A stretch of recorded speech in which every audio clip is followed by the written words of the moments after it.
ദേ ഇതുപോലെ super soft ആയിട്ടുള്ള കള്ളപ്പം നമുക്ക് കള്ളില്ലാതെ ഉണ്ടാക്കാം. അതെങ്ങനെയാണെന്ന് നോക്കിയാലോ.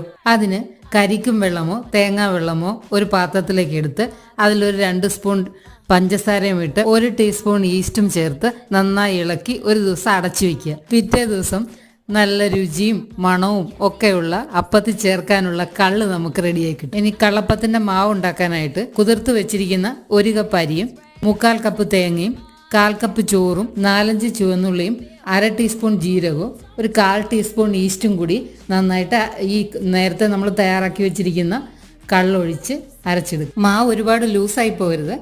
ഇത് അടച്ച് ഒരു 4 മണിക്കൂർ പൊങ്ങാനായിട്ട് മാറ്റി വയ്ക്കുക. ഇത് 4 മണിക്കൂർ കഴിഞ്ഞ് ഞാൻ നോക്കിയപ്പോൾ ഇത് നന്നായി പൊങ്ങി വന്നിട്ടുണ്ട്. ആവശ്യത്തിന് ഉപ്പിട്ടിളക്കി ഇങ്ങനെ കല്ലിൽ കോരി ഒഴിച്ച് അടച്ചു വെച്ച് കള്ളപ്പം ഉണ്ടാക്കാം.